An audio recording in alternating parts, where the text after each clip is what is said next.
एक बड़ा सा जंगल था। उस जंगल में ढेर सारे पक्षियां रहा करते थे। वह पक्षियां आपस में या दूसरे की मदद करके खुशी से रहा करते थे। ऐसे ही एक दिन शाम होते ही उस जंगल में एक चुड़ैल आ जाती है। उस जंगल में आकर वो चुड़ैल कहती है, अरे वाह, ये जंगल तो बहुत बढ़िया है।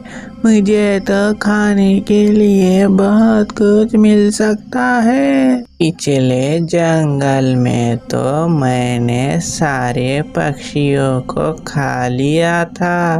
अब इस जंगल में सारे पक्षियों को पकड़ पकड़ कर खाऊंगी। वो चुड़ैल ऐसा सोचकर एक घर के पास जाती है। उस घर में एक वृद्ध कौवी और उसका बेटा कलुआ रहा करते थे। उनके घर के बाहर खड़कर रोने लग जाती है। वो माँ बेटा घर में सो रहे थे। वो चुड़ैल की रोने की आवाज सुनकर वो बूढ़ी माँ उड़ जाती है और वो कहती है, अरे ये क्या, यह कौन रो रहा है? वो भी मेरे घर के बाहर खड़कर रुको, मैं अभी खिड़की में से देखती हूँ। पर खिड़की में से कोई भी दिखाई नहीं देता। यहाँ से तो कोई भी दिखाई नहीं दे रहा है।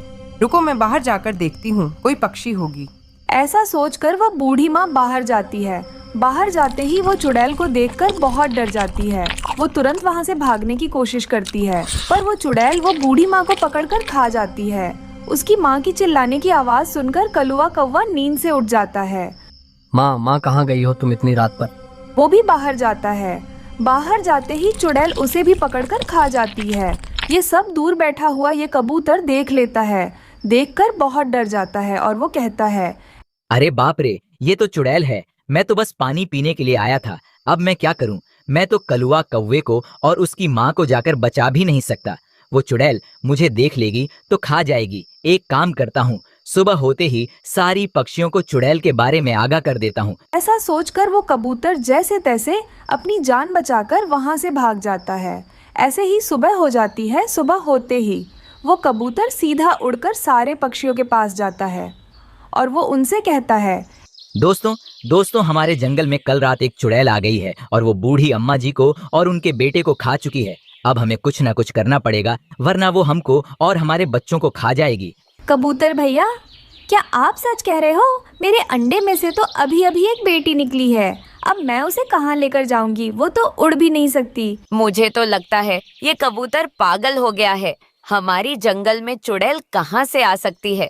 हाँ गोरी, मुझे तो लगता है ये कबूतर पागल हो गया है। चलो गोरी, जाकर दाना ढूंढते हैं, वरना शाम हो जाएगी।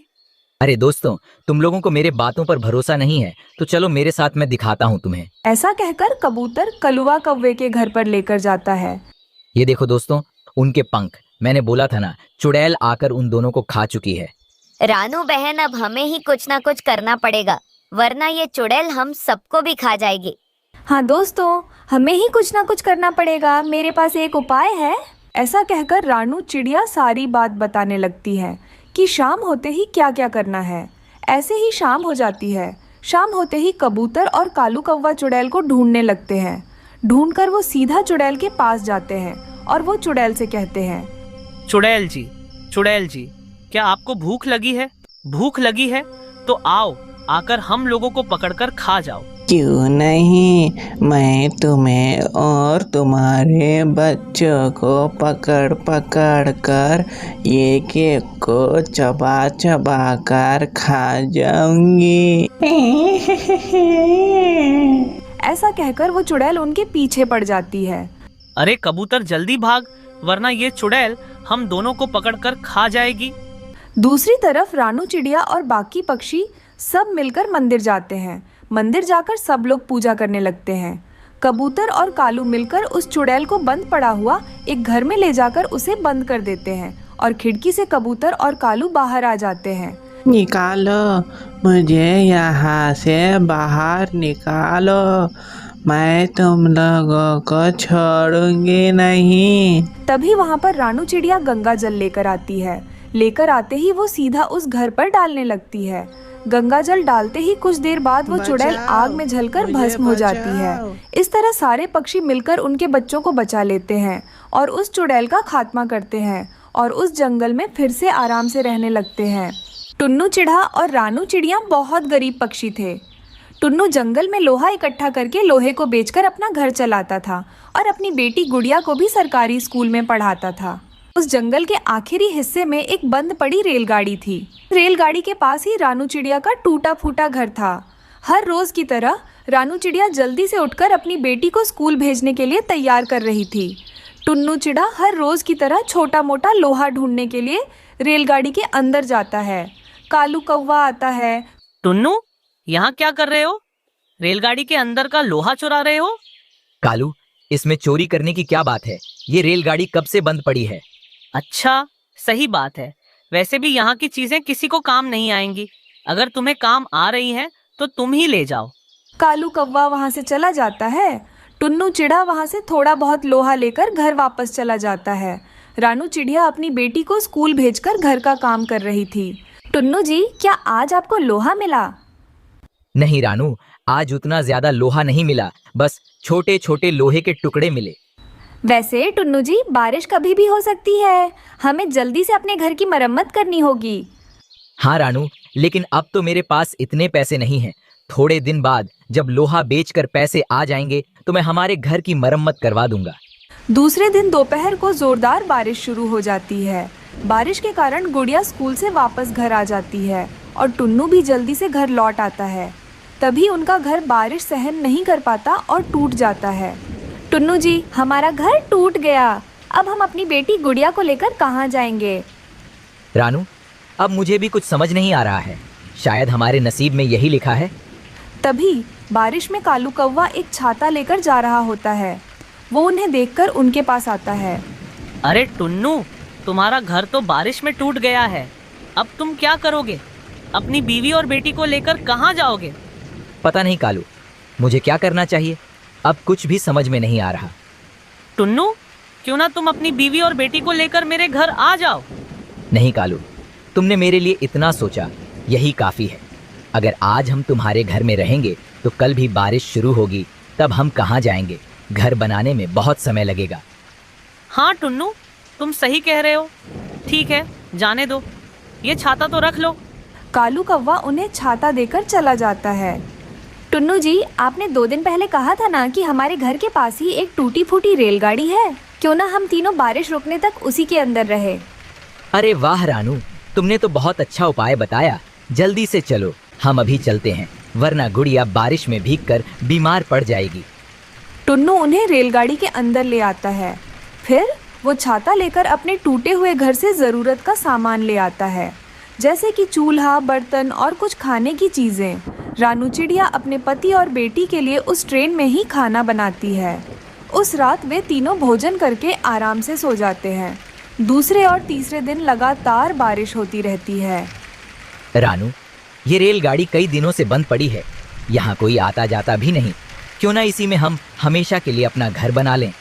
मगर टुन्नू जी, हम सब यहाँ ऐसे कैसे रह सकते हैं? रानू, अब मेरे पास घर बनाने के लिए ना तो पैसे हैं और ना ही कोई अच्छी नौकरी।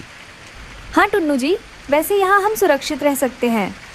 रानू, जब मुझे अच्छी नौकरी मिल जाएगी और मेरे पास अच्छे खासे पैसे होंगे, तब मैं हमारे लिए एक अच्छा मजबूत घर बना लूँगा। तब तक हम यहीं रहेंगे। उस दिन के बाद से टुन्नू चिड़ा अपने परिवार के साथ उस रेलगाड़ी में खुशी खुशी रहने लगता है। दूर किसी जंगल में कई सारे तरह तरह के पक्षी रहा करते थे।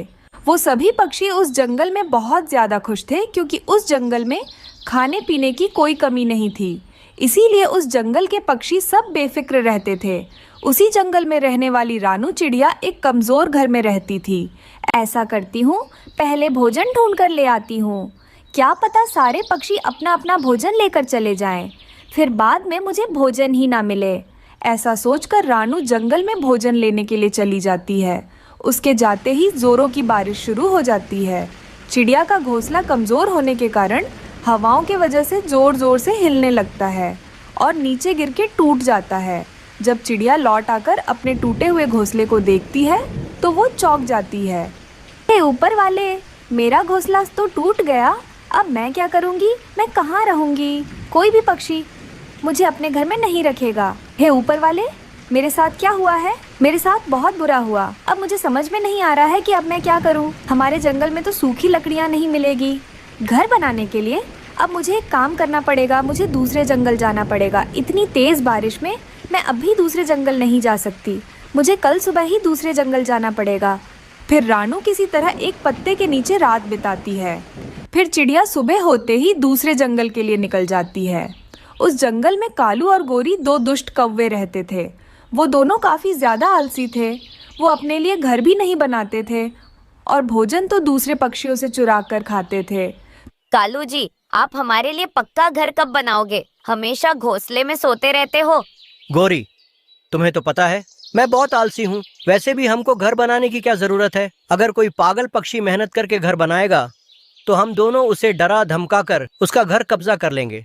अरे वाह कालू जी, क्या सोचा है आपने? मगर ऐसा पागल पक्षी कहाँ मिलेगा? तुम चिंता मत करो गोरी, कोई ना कोई पक्षी 2 दिनों में ही मिल ही जाएगा। दूसरे दिन चिड़िया उस जंगल में आई हुई थी। मुझे इस जंगल में सूखी और मजबूत लकड़ियाँ ढूंढनी पड़ेगी, तभी मेरा घर अच्छे से बन पाएगा। चलो मैं किसी पक्षी से पूछ लेती हूँ कि सूखी और मजबूत लकड़ियाँ कहाँ मिलेगी। ऐसा सोचकर चिड़िया वहाँ से चली जाती है। रास्ते में उसे कौवों का घोंसला नजर आता है। वह तुरंत उनके पास आ जाती है। कौवो, मुझे तो आप इस जंगल के लग रहे हो, मुझे बस इतना बता दीजिए कि सूखी लकड़ियाँ कहाँ मिलेगी। मैं दूसरे जंगल से आई हूँ, बारिश की वजह से मेरा घोंसला टूट गया है। इस जंगल में मैं मजबूत घर बनाकर रहना चाहती हूँ। अरे वाह चिड़िया, यहाँ से तुम सीधी जाओ, वहाँ पर तुम्हें एक पेड़ मिल जाएगा, उधर ही तुम्हें सूखी लकड़ियाँ भी मिल ही जाएंगी। तुम दोनों का बहुत बहुत धन्यवाद। फिर चिड़िया वहाँ से सूखी लकड़ियाँ लेने के लिए चली जाती है। देखा कालू जी, आपने यह पागल चिड़िया ढूंढते हुए हमारे पास आ ही गई। हाँ गोरी, अब जल्दी से इसे मेहनत करके घर बनाने दो, फिर हम दोनों इसे डरा धमका कर इसका घर छीन लेंगे। और कालू जी चिड़िया को धक्के मार के बाहर निकालेंगे। फिर रानू चिड़िया को एक जगह ढेर सारे सूखी लकड़ियाँ दिखाई देती हैं। अरे ये क्या, ये लकड़ियाँ तो काफ़ी ज़्यादा कमज़ोर लग रही हैं। अब मैं क्या करूँगी? चलो मैं इसी से ही घर बना लेती हूँ। बारिश कभी भी शुरू हो सकती है, कमज़ोर घर बनेगा तो भी कुछ दिन तक तो चल जाएगा, फिर मैं मजबूत घर बना लूँगी। ऐसा सोचकर रानू चिड़िया उन कमज़ोर लकड़ियों से अपने लिए घर बना लेती है। अरे वाह, जैसे मैंने सोचा था बिल्कुल घर वैसा ही बनाया है। अंदर से तो बहुत ज़्यादा सुंदर लग रहा है। थोड़ी देर बाद वो दुष्ट कौवे चिड़िया के घर आते हैं। अरे वाह चिड़िया, तुमने तो बहुत मेहनत करके अपना ये घर बनाया है, मगर अफसोस की बात ये है कि अब हम दोनों इस घर में रहने वाले हैं। चुपचाप तुम यहाँ से निकल जाओ, वरना हम दोनों तुम्हें खूब मारेंगे और इस घर से धक्के मार के बाहर निकालेंगे। ये आप दोनों क्या बोल रहे हो? मैंने इतनी मेहनत से मेरा घर बनाया है, आपको कोई हक नहीं बनता मेरे घर से मुझे बाहर निकालने का। चुपचाप आप दोनों यहाँ से चले जाइए। चिड़िया, क्या तुम्हें पता है इस जंगल के चील से हमारे अच्छे संबंध है, उसे कहकर तुम्हारा शोरबा बना देंगे। ये सब सुनकर चिड़िया बहुत डर जाती है और वहाँ से चली जाती है। तभी जोरों की बारिश शुरू हो जाती है। चिड़िया एक घने पेड़ के नीचे आकर बैठ जाती है और रोने लग जाती है। मेरे साथ हमेशा ऐसा ही क्यों होता है? पहले जिस जंगल में रहती थी वहाँ मेरा घोंसला टूट गया और यहाँ आकर मैंने मेहनत से घर बनाया तो उन कौवों ने मेरा घर ही कब्जा कर लिया। अब मैं क्या करूँगी? इतनी तेज़ बारिश में कहाँ जाऊँगी? तभी चिड़िया को वहाँ पर पड़े हुए ढेर सारे बांस की लकड़ियाँ दिखाई देती हैं। चिड़िया उन लकड़ियों से घर बनाने के बारे में सोचती है। क्यों ना मैं बांस का घर बना लूँ? बांस का घर तो बहुत ही ज़्यादा मजबूत और टिकाऊ होता है। ऐसा सोचकर चिड़िया बांस का घर बना लेती है। दूसरी तरफ चिड़िया का पुराना घर काफ़ी ज़्यादा कमज़ोर होने के कारण बारिश में टिक नहीं पाता, वो टूट जाता है। उसके नीचे कौवे दबकर उधर ही मर जाते हैं। चिड़िया बारिश के मौसम में अपने बांस के घर में आराम से रह रही थी क्योंकि अब उसे परेशान करने वाला कोई नहीं था। टुन्नू जी, अब घर की मरम्मत भी हो गई और हमने भोजन भी जमा कर लिया। अब बारिश का मौसम आ भी गया तो हमें बारिश से कोई परेशानी नहीं होगी। राणू, तुम दिन भर इतना सारा काम करती हो, क्या तुम थकती नहीं हो? हाँ तो टुन्नू जी, आप भी तो इतना ज़्यादा काम करते हो। आप इतनी ज़्यादा सूखे में भोजन खोज कर ले आते हो। राणू, मुझे तुम्हारे लिए और गुड़िया के लिए ये सब करके बहुत खुशी होती है। मम्मा पापा, आप दोनों चिंता ना करें, जब मैं बड़ी हो जाऊंगी सब काम मैं कर लूंगी और आप दोनों के लिए भोजन भी खोज करके ले आऊंगी। देखा टुन्नू जी, हमारी गुड़िया कितनी मीठी मीठी बातें करती हैं। अच्छा गुड़िया बेटी, तुम अपने पापा के साथ रहो, मैं नदी से पानी पीने के लिए जा रही हूँ, थोड़ी ही देर में वापस आ जाऊंगी। ये कहकर चिड़िया पानी पीने नदी के पास चली जाती है। वो एक पेड़ के नीचे आकर बैठ जाती है। वो थोड़ी देर तक पेड़ के नीचे आराम करना चाहती थी। बेचारी चिड़िया वहाँ से जाने ही वाली थी, तभी एक पेड़ की डाल सीधे आकर उसके सर पर गिर जाती है। उस डाल के वजह से चिड़िया के सर में बहुत चोट आती है। वो नीचे गिर जाती है और उधर ही मर जाती है। पापा, मम्मा कब से बाहर गई हुई है, वो अभी तक घर लौटी नहीं। गुड़िया बेटा, तुम चिंता मत करो, तुम्हारी माँ घर वापस आ जाएगी। उसकी कोई दोस्त मिल गई होगी। बेचारी नन्ही सी गुड़िया ये नहीं जानती थी कि उसकी माँ बहुत दूर चली गई है और कभी भी वापस लौटकर नहीं आने वाली। तभी मिट्ठू तोता नदी से गुजर रहा था। वो चिड़िया को देख लेता है और तुरंत उसके पास आता है। अरे चिड़िया, ये डाल के नीचे कैसे आ गई? मुझे जल्दी से हटाना होगा। फिर मिट्ठू तोता किसी तरह उस पेड़ की डाल को वहाँ से हटा देता है। चिड़िया चिड़िया बहन, जल्दी से उठो, तुम्हारे लिए तुम्हारा परिवार घर में इंतजार कर रहा होगा। रानो और तोता को कबूतर दूर से देख लेता है और तुरंत उनके पास आ जाता है। कबूतर, चिड़िया डाल के नीचे गिरी हुई थी, मैंने तो डाल हटा ली, लेकिन अब चिड़िया कुछ बोल नहीं रही है। मिट्ठू, मुझे लगता है चिड़िया हम सबको छोड़कर चली गई हैं। ये मर गई है। कबूतर, तुम इसके घर जाकर इसके बारे में बता दो। मैं तो नहीं जा पाऊंगा, मेरी इतनी हिम्मत नहीं है। फिर कबूतर जल्दी से चिड़िया के घर चला जाता है। मगर कबूतर, ऐसे कैसे हो सकता है? अभी अभी तो रानू नदी से पानी पीने गई है। टुन्नू, वो पेड़ की डाल बहुत बड़ी थी, वो सीधे रानू के सर पर आकर लगी। खून बहुत बह गया, जिस वजह से रानू चिड़िया हम सबको छोड़कर चली गई। कबूतर अंकल, क्या मेरी माँ को चोट लगी है? वो ठीक तो हो जाएगी ना? गुड़िया अब भी बहुत छोटी थी, उसे मर जाना क्या होता है ये सब पता नहीं। देखो टुन्नू, लगता है गुड़िया अभी बहुत छोटी है, तुम रानू के बारे में इसे कुछ भी मत बताना। ऐसा कहकर कबूतर वहाँ से चला जाता है। तभी टुन्नू चिड़ा अपनी बेटी गुड़िया से कहता है, गुड़िया बेटी, तुम्हारी माँ बहुत जल्दी आ जाएगी। वो दूसरे जंगल गई हुई है। मगर पापा, मुझे माँ के बिना नींद कैसे आएगी? ऐसे ही कुछ दिन बीत जाते हैं। एक दिन कबूतर तोते से कहता है, तोते, अभी तो बहुत दिन हो गए हैं, अभी मुझे लगता है टुन्नू को दूसरी शादी कर लेना चाहिए। अभी वो घर अकेला कैसे संभालेगा? उसको अपनी बेटी को संभालना है और भोजन भी लाना है, कितना कुछ करना पड़ेगा उसे। हाँ कबूतर चिड़िया हमारी बहुत अच्छी दोस्त थी, हमें उसके परिवार के लिए कुछ तो अच्छा सोचना पड़ेगा। मिट्ठू, मेरी बीवी की एक अच्छी दोस्त है, उसका नाम पिंकी है। अगर टुन्नू मान गया तो हम पिंकी की शादी टुन्नू से करवा देंगे। हाँ कबूतर, हम दोनों अभी टुन्नू के पास जाएंगे और उसे सारी बात बताएंगे।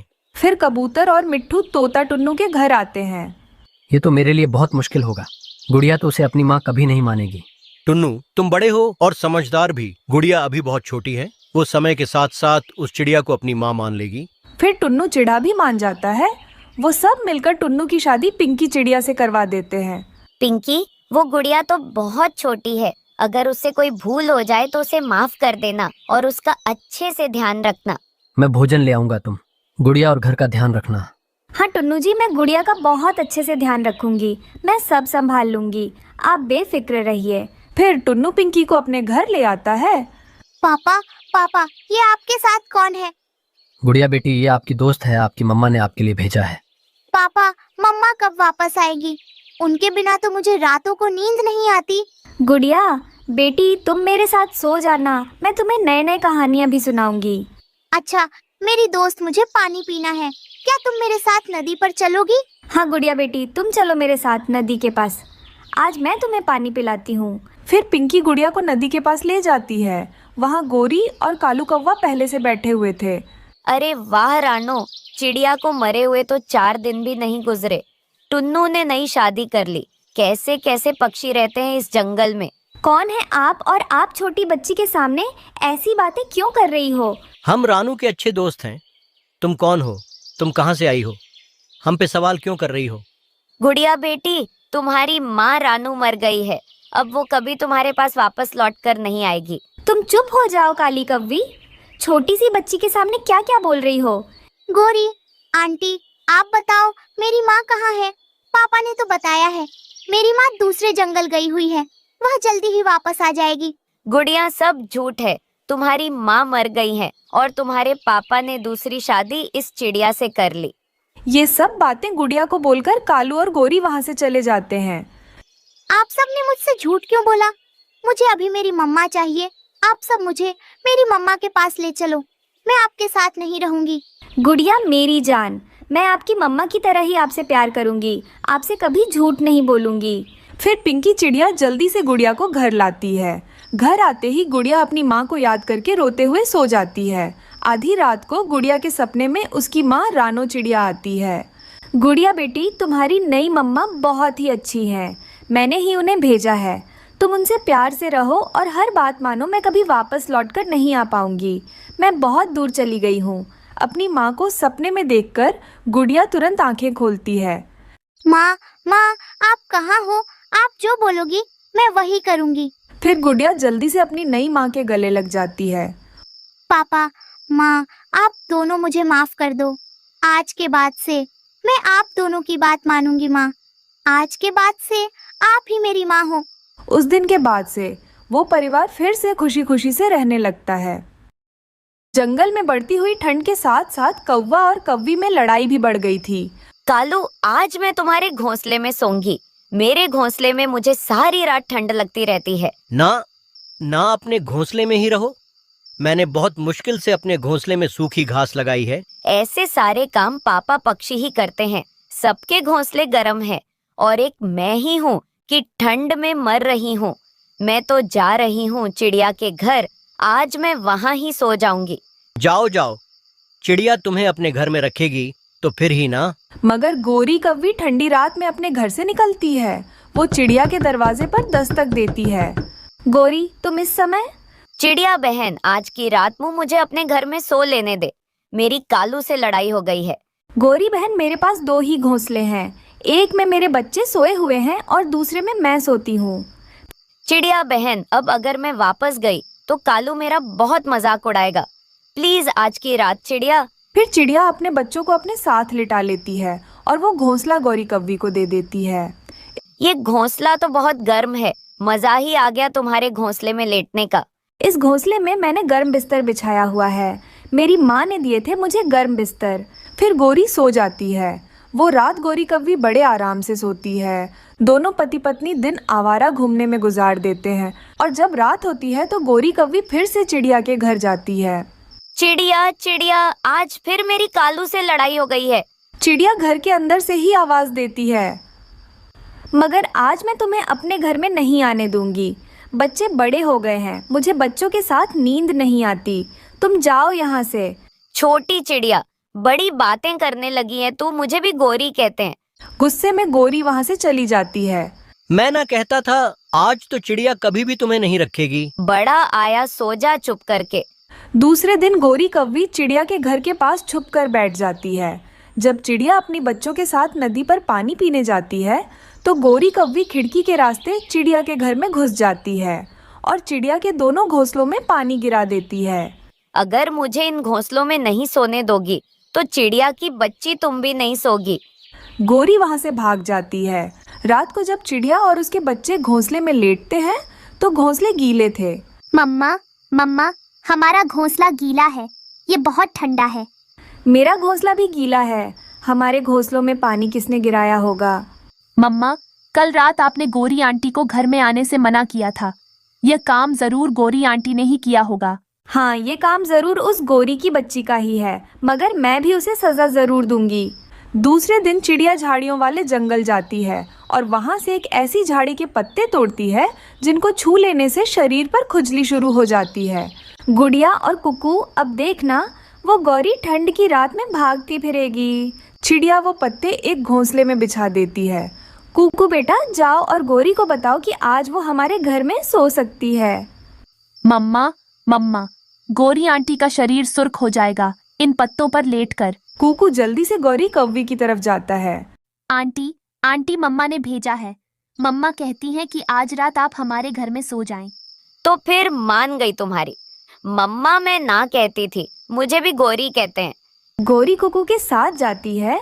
गोरी घोंसले में पानी गिराने की क्या जरूरत थी? ये तो तुम्हारा अपना ही घर है। जब जी चाहे आ जाया करो और इसी घोंसले में सो जाया करो। चिड़िया, कल तुमने मेरी इंसल्ट की तो मुझे गुस्सा आ गया था। फिर गोरी चिड़िया के घोंसले में लेट जाती है। चिड़िया के बच्चे गौर गौर से गोरी कौवी की तरफ देख रहे थे। चिड़िया, ना जाने क्यों मेरे शरीर पर खुजली शुरू हो गई है। ये सुनकर बच्चे हंसने लगते हैं। 1 2 3 झाड़ी के पत्तों का काम हुआ शुरू। बचाओ चिड़िया, मुझे बचाओ, मेरे शरीर पर बहुत खुजली हो रही है। गौरी कौवी इधर उधर उड़ती हुई घर से बाहर निकल जाती है। वो कौवी इस पेड़ से टकराती तो कभी उस पेड़ से मर गई। उस चिड़िया ने घोंसले में न जाने क्या रखा हुआ था, हाय मर गई। ठंडे पानी से नहाओ गौरी, फिर ही तुम ठीक होगी। फिर गौरी ठंडी ठंडी रात में नदी के ठंडे पानी में कूद जाती है। तब जाकर उसकी खुजली कम होती है, मगर बाकी की रात अपने घर में ठिठुर कर गुजारती है। उसे छोटी चिड़िया ना समझो, वो बहुत सियानी चिड़िया है। ऐसे गौरी कौवी को सजा मिलती है।